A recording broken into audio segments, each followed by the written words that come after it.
Недавно Зеленский, пока не прямо, так витиевато, но все-таки сказал, что планирует вновь пойти на выборы, на новый срок.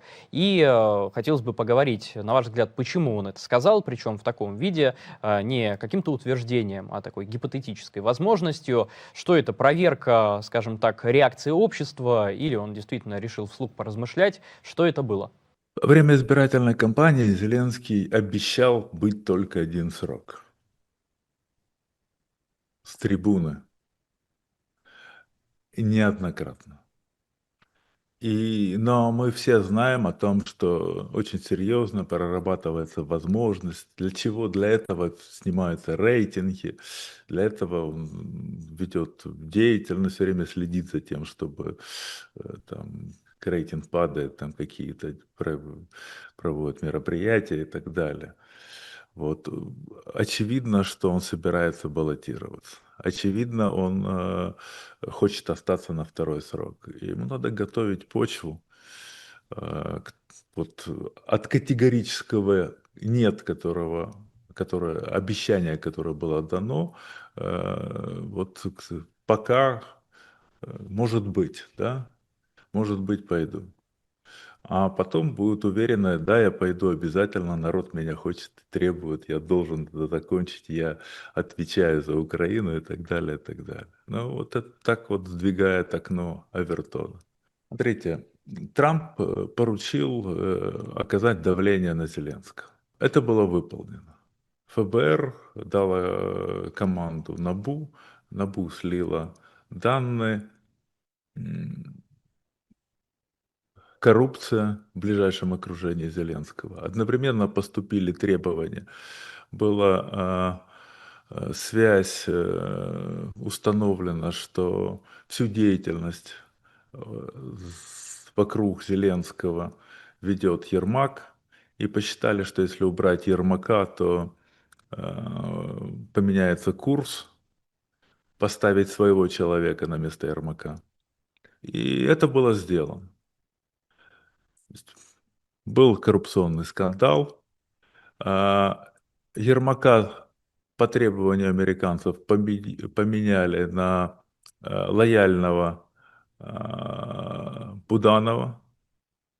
Он всегда работал с американской разведкой, и, в общем-то, это их человек. По требованию американцев убрали Малюка, который работал с британцами.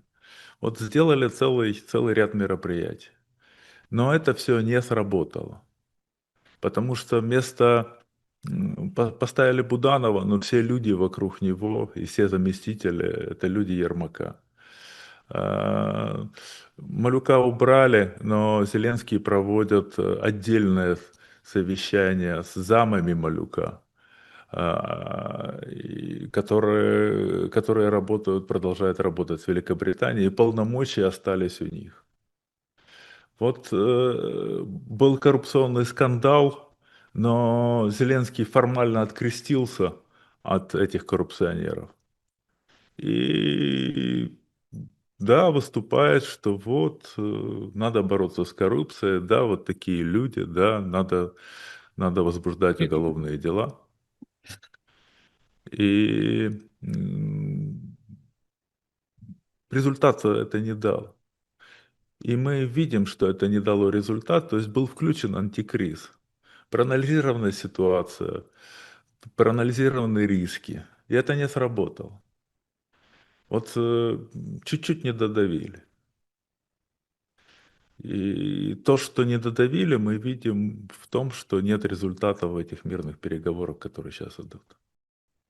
Ну и в завершение, вот вы отметили переговоры. На ваш взгляд, чего можно ожидать от нового этапа переговоров, которые вроде как перенесли, но все-таки он состоится? Ну и если говорить про энергетическое перемирие, которое продержалось неделю, как и обещала российская сторона, и удары сейчас мы видим продолжаются с новой силой, Зеленский недоволен. На ваш взгляд, насколько может эта ситуация подтолкнуть все-таки киевский режим к принятию нужных решений? Удары по энергетике чрезвычайно болезненны для Зеленского. Чрезвычайно. Они просто, знаете, если раньше население и бизнес, элиты украинские были за прекращение военных действий, но при этом это была такая позиция не очень жесткая. Теперь это просто вот у людей крик души. Мне чрезвычайно жаль население Украины. Там есть же и по-украински немовлята, новорожденные, есть старики, которые еле ходят, эти бетонные коробки без воды, без света, холодные. Но объективно надо сказать, что удары, конечно же, очень сильно влияют на настроение внутри Украины. И настроение внутри Украины влияет на настроение на фронте.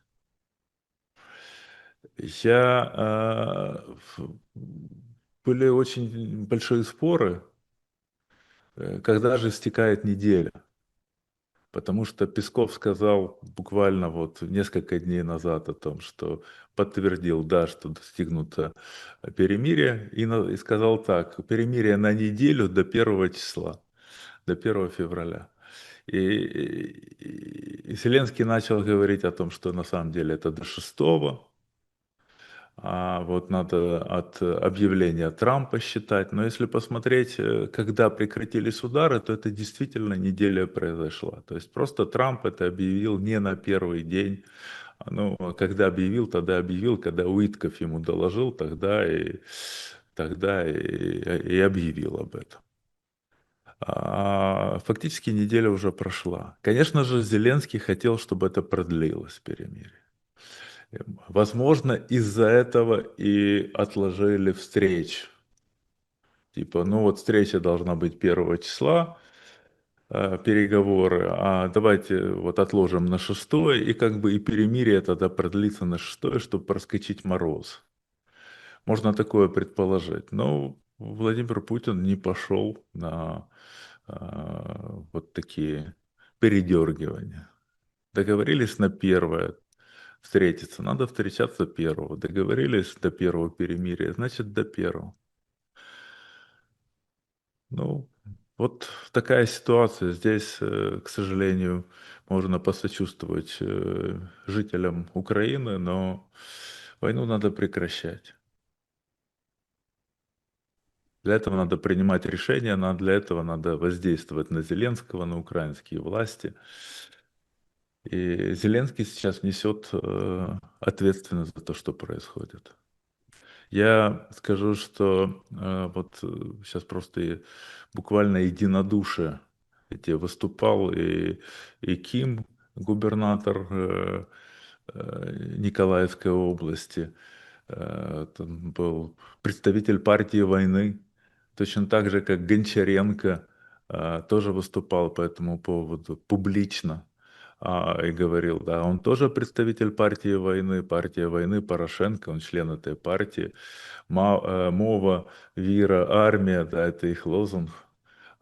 Даже среди таких турбопатриотов, да, украинских, и то, видите, какие настроения. Так это те, которые публично выступают. Я созваниваюсь. Понятно, что все, население повально за то, чтобы война прекратилась. Ну, я общаюсь уже и с чиновниками, и с депутатами некоторыми. Ну, это общее настроение. Даже если ты живешь в доме, где у тебя твоя скважина, где у тебя стоит дизель-генератор, где у тебя есть деньги на то, чтобы купить топливо для этого генератора, есть тепло в доме, но ты все равно живешь в обществе, ты выходишь на улицы, где холодные, голодные люди, приходишь в Верховную Раду, которая не отапливается. Это все, конечно же, воздействует на людей. Невозможно жить в стране, там, даже если у тебя лично у тебя все хорошо, но ты все равно ощущаешь эту атмосферу.